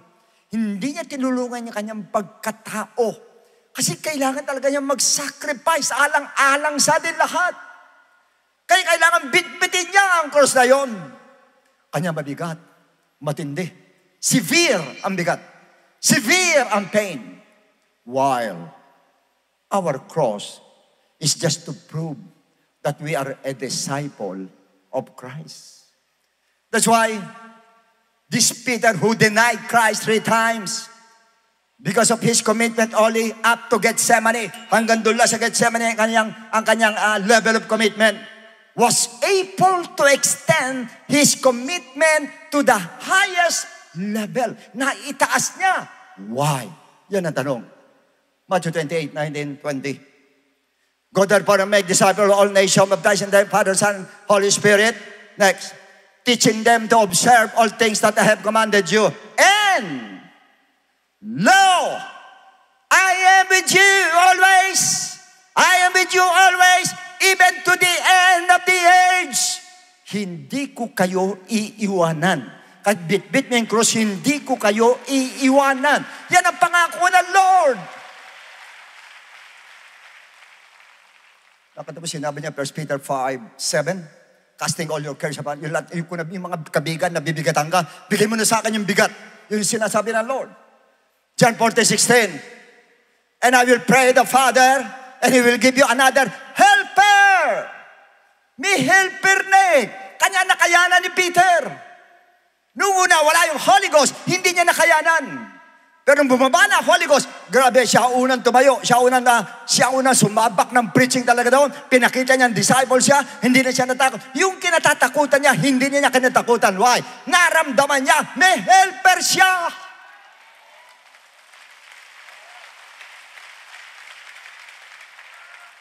At meron din tayong helper lahat that will abide with you forever. Nasa atin. Kasama natin pirmi. Yung pong Spirit ng Lord para sa ganun po ay kasama natin na hindi tayo mahirapan po. Kaya wala kayong dapat ikatakot po. Titsaking ko sa inyo, makakaya po natin ang cross na yan. Titsaking ko sa inyo. In fact, iba sa inyo. Iba't ibang kabigatan na ng cross ang dinala ninyo. Pinandirito pa kayo. Why? May helper ka nga eh. Nandirito ka pa rin. Why? May tumutulong sa'yo eh. May helper ka at sinasamahan ka niya. Kasama mo siya. Kahit siya ka pupunta, bitbit mo yan, cross na yan, nandiyan ang cross na yan, bitbit mo yan. Pero kasama mo, katabi mo, kasama mo, at nasa loob mo pa siya. Yun ang malaking pagkakaiba. Kanya nga sinasabi ko sa inyo lahat, huwag kayong matakot sa cross. Sapagkat pagkasama mo ang Lord, sinabi niya, hindi ka niya iiwanan talaga. Hindi ka iiwanan, Lord. Once kasama mo ang Lord, hindi mo mararamdaman yung bigat ng dinadala mo. Maramdaman mo kagaanan, maramdaman mo why. Alam mo may kasama ka, nasa iyo yung kasama mo, may helper ka, tinutulungan ka talaga, at kino-comfort ka ba ng kasama mo yan. Kaya walang bigat ka halos mararamdaman. Nakita mo? At the end of his life, si Peter, yung cross na iniiwasan niya, doon din siya nabunda. Kinrucify siya. Pamaligtad. Pabaligtad pa. Nangyari sa kanya. Wala siya. Nag-request pa siya. Papako niyo ako. Pwede ba request lang? Pwede pabaligtad ako kasi kaya sa Lord, hindi pwedeng parehas kami. Ako pabaligtad ako dahil mas karapat na, mas mataas sa akin yun eh. Pabaligtad na ako. Pumayag, nag-request pa. Walang katakot-takot. Why? Kasama niya yung pinakuron sa cross. Kasama niya. Kanya ko yung pagsubok mo, tinuturing mong mabigat para sa'yo. Hindi mabigat. Why? 1 Corinthians 10:13. No temptation, no trials has overtaken you except such as common to man. But God is faithful. God is faithful. Yan ang maganda. Kaya hindi ka matatakot because God is faithful.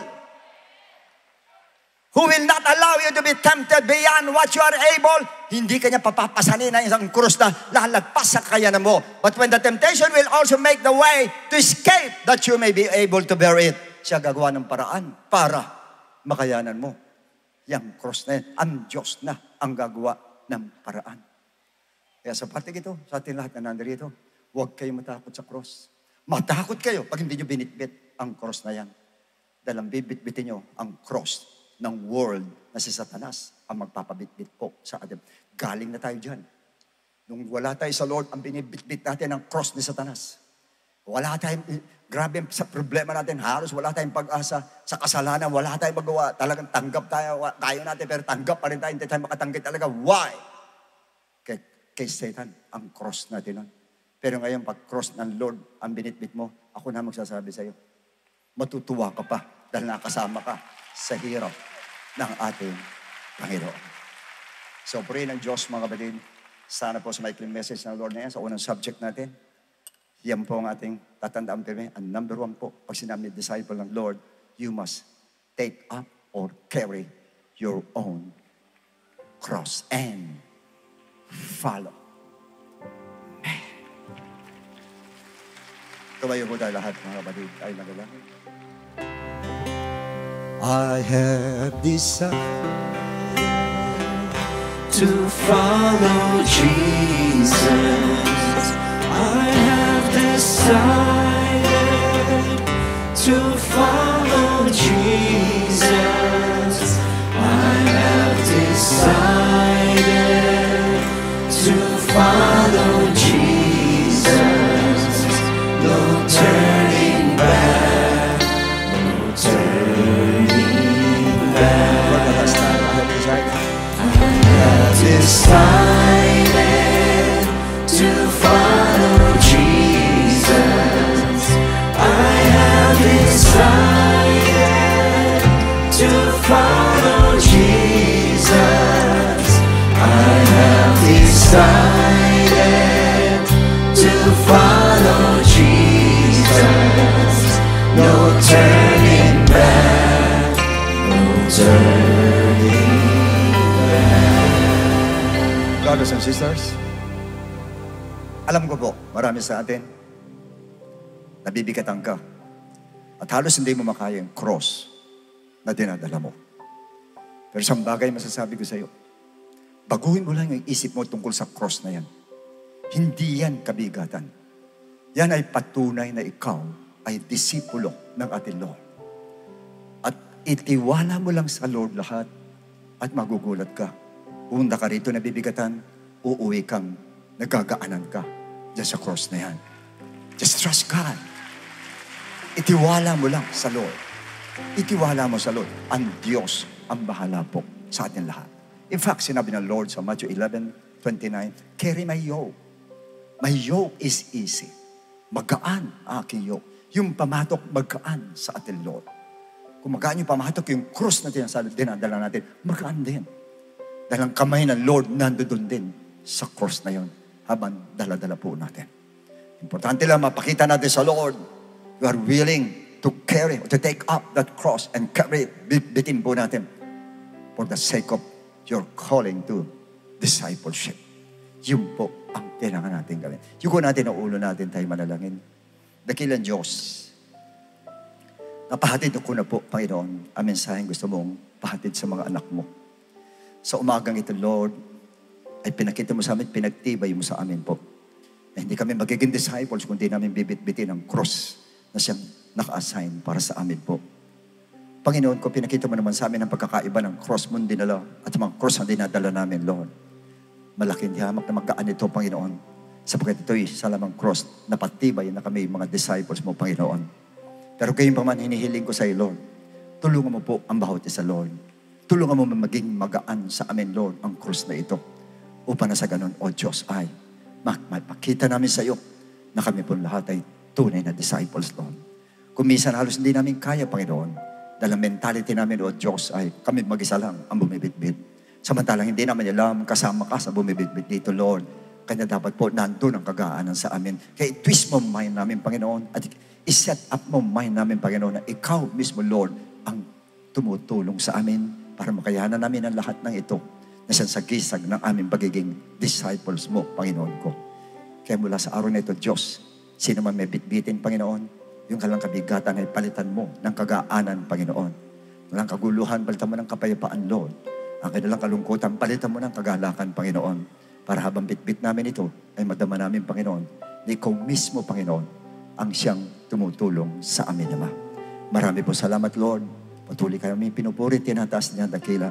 At i-bless mo lahat, Panginoon, ang matin sa araw na ito.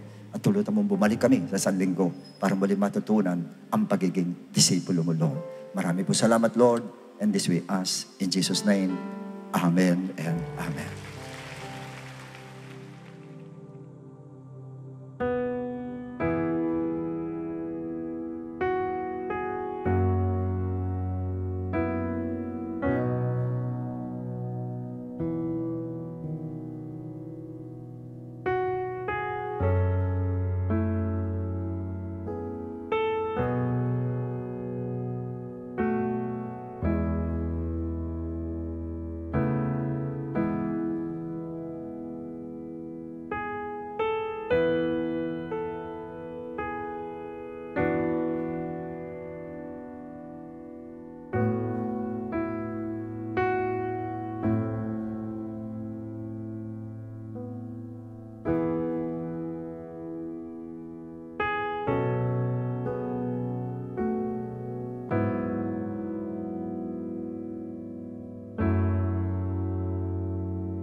Okay, mga kapatid, sa ating mga bisita po, please listen carefully.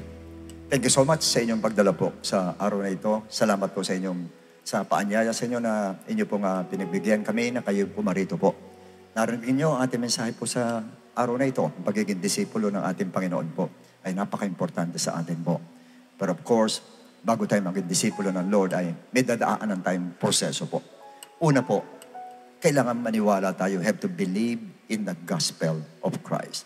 Pag sinabing gospel of Christ, it is about the death of Christ, kamatayan niya sa cross, andun uli ang cross. Kamatayan niya sa cross, ang kanyang paglilibing, at muli niyang pagkabuhay. Maniwala tayo na namatay siya, alang-alang sa kasalanan natin. Alam ko lahat kayo naniniwala doon. Kaya yung paniwalaan natin dahil totoo po yun. Kaysa naghirap ng ganon, kaysa po naparusahan ng ganon, kaya po siya pinako, kanya siya namatay dahil po sa kasalanan nating lahat. At yung pangalawa, sabi ganoon, inilibing po siya.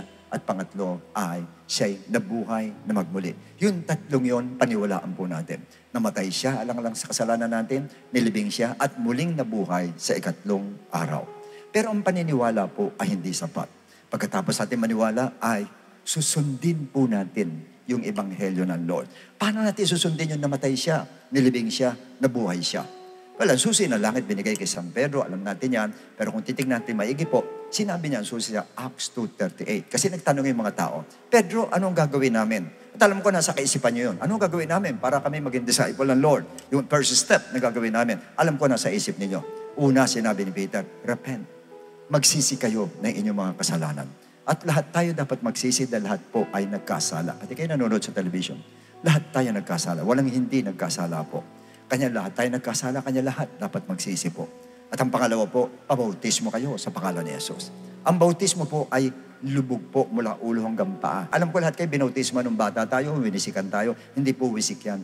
Lubog po talaga po. Kasi yun po ang type ng paglilibing sa atin, Lord. Romans 6:4, inilibing tayo sa bautismo sa magitan ng paglilibing sa atin, Lord po. Kasi pag sinabing ibabautismo tayo po ilulubog sa tubig, ililibing po tayo kasabay ng paglilibing sa atin, Lord. At tila baga tayo kasabay na nilibing ng ating Panginoon po. Yun po ang kaparehas po noon. At pangatlo, tatanggapin ninyo ang banal na Espiritu Santo. Ang banal na Espiritu Santo ang magbibigay ng panibagong buhay po sa atin. Yun ang mag-uudyok sa atin para mabuhay ng panibagong buhay. Yun ang mag-uudyok sa atin para magbago po tayo. Pag wala Holy Spirit, mahirapan po tayo magbago. It's very impossible for us to change pag wala ang Holy Spirit. Kailangan nandun ang power ng Holy Spirit sa atin para mabago po tayo. Kaya tatlong good news na binibigay sa atin ng Lord. Makapagsisisi tayo ng ating kasalanan at patatawarin tayo ng Lord. Pababautismo tayo sa pangalan ni Jesus at tatanggapin natin ang Holy Spirit. Kaya sa oras ito, pwede ba itaas natin dalawang kamay natin? At yuko po natin kay mga kwan. Sige po, lahat nasa likod, please mag-pray na lang po kayo. Sige po, pikit natin mata natin at yuko natin ulo natin. Magsisi po tayo ng ating kasalanan sa oras ito. Sige po, pagsisihan natin ang lahat ng ating kasalanan at alam ko nakikinig ang Diyos. Nakikinig ang Panginoon. At anuman ang kasalanan mo, kaya kang patawarin ng ating Lord. Anuman ang dinadala mo, kaya kang patawarin ng Lord. Gaano man kabigat ang kasalanan mo, kaya kang patawarin ng Lord. At patatawarin ka ng Lord. Basta't nakita ng Lord sa puso mo na lubusan ng pagsisisi mo, lubusan ng paghingi natin ng tawad. Walang dahilan para hindi ka patawarin ng Diyos. Patatawarin po tayo. Hindi mo siya nakikita pero nakikita ka niya. Hindi mo siya nakikita pero nakikita ka niya at nababasa niya ang puso mo. Nababasa niya ang kaisipan mo at naririnig ka niya sa oras na ito. Kaya sana yung pagsisisi natin manggaling sa puso natin na talagang ang ating pagsisisi taos puso at hindi ng pagtalikod natin sa mga kasalanang nagawa po natin. Kaya kang patawarin ng Lord at patatawarin ka talaga ng Lord. Makita lang niya sa puso mo ang katapatan mo sa paghingi ng tawad. Makita lang niya ang kaseryosohan mo sa paghingi ng tawad. Patatawarin ka niya. Handa ka niyang patawarin. Kung paano kami pinatawad, ganun ka rin patatawarin ng ating Panginoon. Kapatid, ang pinakamabigat na dinadala mo ngayon, hindi ang problema mo. Ang pinakamabigat na dinadala mo ngayon, yung kasalanang nasa iyo, kapatid. At lahat nga nagkasala, kaya lahat dapat magsisi. At yun ang pinakamabigat na dinadala ng tao, ang kasalanan. Pero sa ngayon, pag yan ay kumpisal mo sa Lord, gagaan ay yung pakiramdam. Dahil magdadama mo kung paano ka patawarin ng ating Panginoon. Kaya patuloy ka lang magsisi. Patuloy ka lang magsisi. Habang sa oras ito ay nakikinig ang Lord sa atin.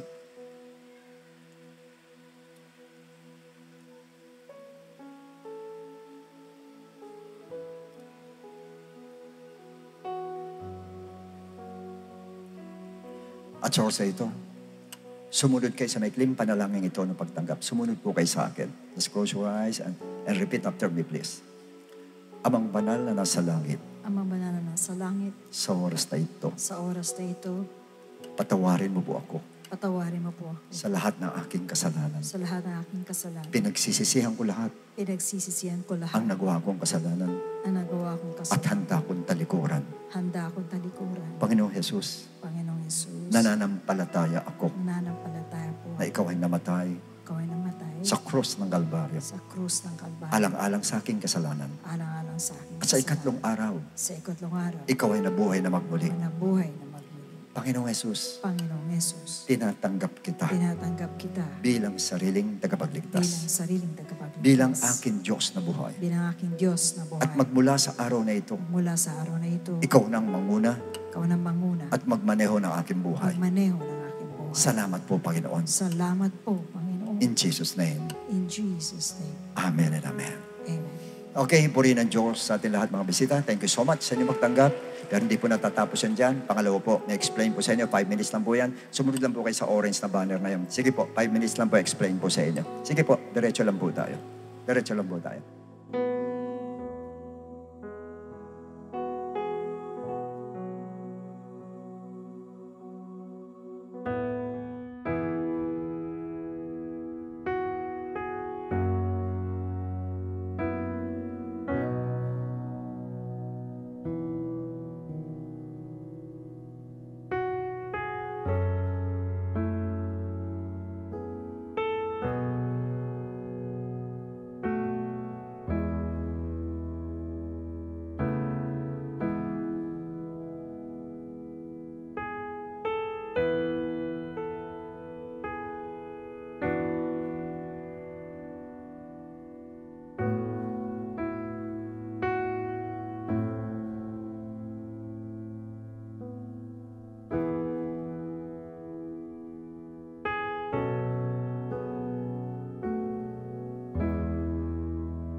Purihin po ang ating Panginoon. Napakabuti po ng ating Diyos. Sabi mo nga sa katabi mong, kinausap ako ni Lord. Alam po ba ninyo, napakaganda po yung sinabi ng Panginoon sa atin. Ano po? Kaya lang talagang dapat ang puspusan natin na talagang ibigay ang sarili natin sa ating Diyos. Alright, tayo po ay dadako sa ating offertory. Exodus chapter 35, verses 4 and 5. And Moses spoke to all the congregation of the children of Israel, saying, This is the thing which the Lord commanded, saying, Take from among you an offering to the Lord. Whoever is of a willing heart, let him bring it as an offering to the Lord, gold, silver, and bronze. Yan. Purihin po ang ating Diyos. Nung kapanahonan nila, parang wala pa yatang pera nun. So, ang bigay nila mga gold, mga silver, mga bronze. So, yan po ay turo ni Moses sa mga Israelites na galing po sa ating Diyos. Na ang magbibigay ay merong willing heart. Sabi mo nga sa katabi mo, willing ako magbigay kay Lord. Alright, ngayon po idadako po tayo sa ating pong announcement. For complete details of our online giving, please refer to the ways and means diyan po sa ating AVP. Maraming salamat din po sa mga kapatiran, walang sawang sumusuporta sa ating mga gawain. And also, block your schedule for our next congregational fasting on May 10, Saturday, 9 a.m. at Star Mall EDSA Show Trade Hall. And to all workers, get ready for our Servants Force Workers Conference on May 20, Tuesday, 10 a.m. at Cuneta Astrodome. Alright, tumayo po tayong lahat. Iyuko natin ang ating mga ulo. Let us pray. Tunay nga po na napakabigat ng sinabi mo sa amin ngayon. The cost of being disciples. Take up our cross and follow you. Alam po namin, Lord, na meron kaming kanya-kanyang mga krus na dala-dala. Kayo may sabi, Lord, na sumunod kayo sa akin, kasama ng mga krus nyo. At alam namin na kayo po ang katotohanan. Whatever is good, whatever is better to us, yan ang mabuti. Sabagkat bakit po? Ang bundong ito'y mapaparam. Kami mawala. At sa susunod ng panahon, kayo ang makikita namin sa Judgment Day. Kaya ano pa at sino pa ang susundin namin? Kung yung mga disciples ay sumunod sa inyo, sa kabila ng mga pagsubok na dinanas nila, ano pa kaya kami na napakaluwag ang pagiging isang Kristiyano?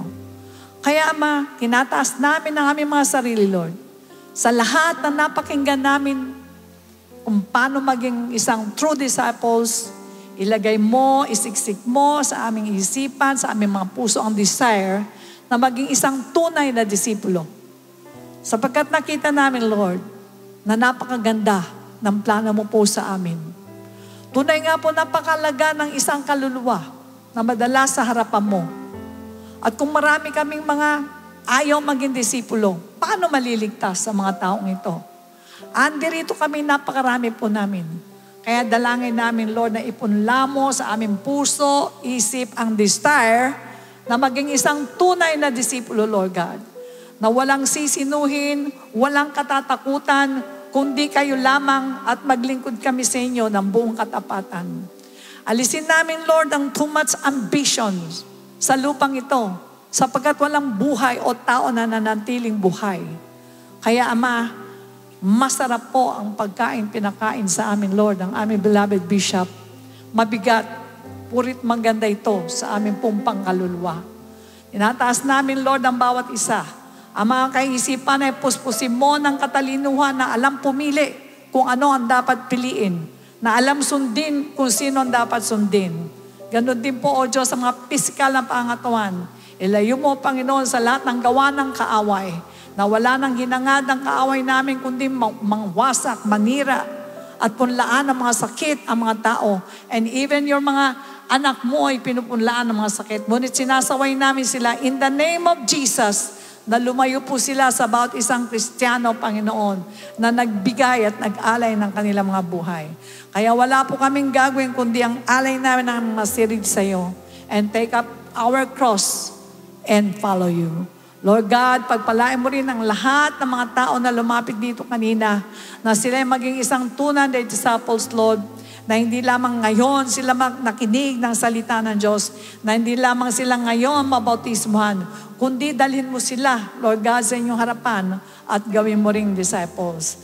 Maraming salamat, patuloy namin pinapanalangin, Lord, ang kaloob ng iyong mga anak, ibalik mo ng siksik, diglig, umaapaw sa mga anak mo na patuloy na tumutulong sa gawain mo. Ganon din po ang aming mga leaders, Lord. Bigyan niyo po sila ng katalinuhan kung paano nilang pamumunuan ang bansa namin para ma-maintain ang peace and order. Maraming salamat, tinitiwala po namin ang aming mga sarili sa inyo. Ganon din po, O Diyos, pinapanalangin lahat ng mga kapatiran, Lord, na nagkalat sa iba't ibang lugar. Sumakanila din, Panginoon, ang iyong pong proteksyon. Sa iyo po lahat ang kapurihan. In Jesus' name we pray. And everybody say, Amen. Amen. Praise God. The Lord bless and keep you. Make His face shine upon you and be gracious to you. And lift up His countenance upon you and give you peace. God bless you and to God be the glory. A blessed day, dear brethren. Let's take a moment to listen to these important reminders. For online giving and Bible study offerings, you may refer to these complete details.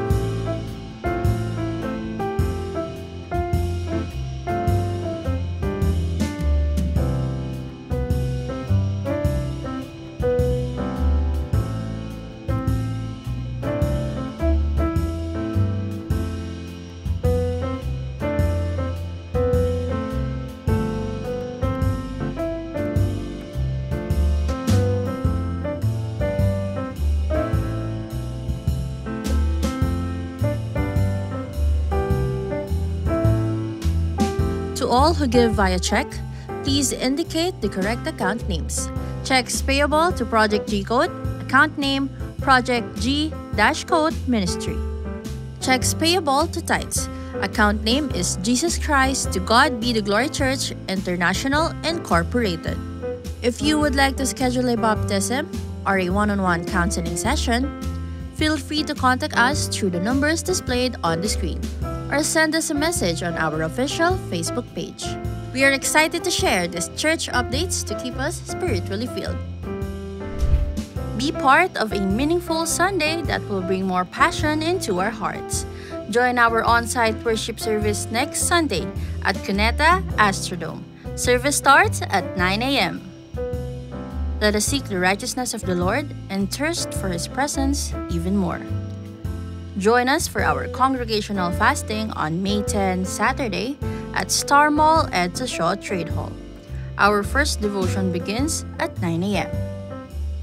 To all 1FCers and 1FC students, please be advised that the 1FC practicals on May 7 and 1FC Foundations Book 3 on May 17 are postponed. Don't worry, they'll be rescheduled this June, so stay tuned for more updates. To all Extension Church pastors, get ready for the upcoming Pastors Conference, a special time of refreshing, equipping, and encouragement just for you. This is happening on May 19, Monday, 9 a.m. at NIA Convention Hall. Let's immerse in God's presence and be uplifted in the fellowship with our fellow servants in Christ as we gather for the Servants Force Workers Conference on May 20, Tuesday, 10 a.m. at Cuneta Astrodome. See you there. Be part of this month's ABC Reveal as we honor moms and lift our hearts to God together.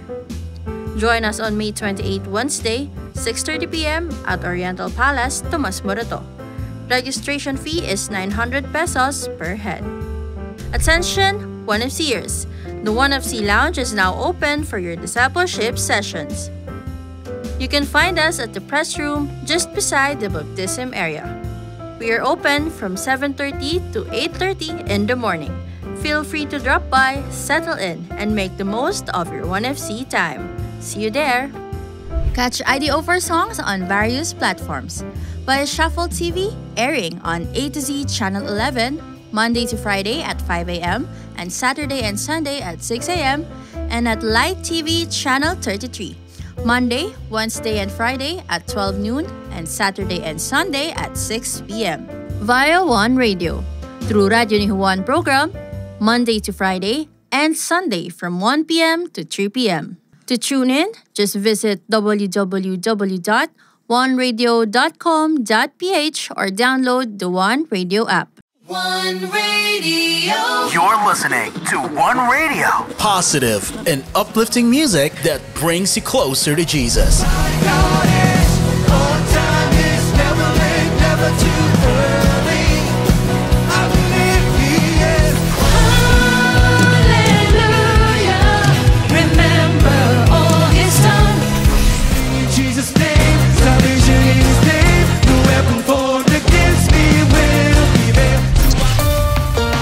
Broadcasting 24 hours a day, 7 days a week, bringing you the faith, hope, and love of Jesus. Online at oneradio.com.ph, on your smart speaker, or through the One Radio app.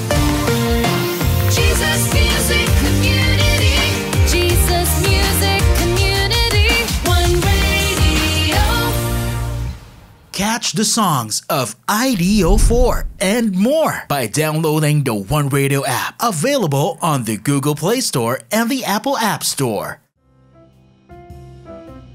Via Spotify, Apple Music, Deezer, Amazon Music, and other music streaming apps. Want to use your God-given gift and skills for His greater glory? Be part of the Servants Force. Sign up as a volunteer or become an SF worker. We are actively seeking those who can join the Comrades and Gideon teams. Scan the QR code or fill out the ministry form found on our website or at the information area every Sunday. The Servants Force Department will get in touch with you after successfully submitting the form. Grab this opportunity now.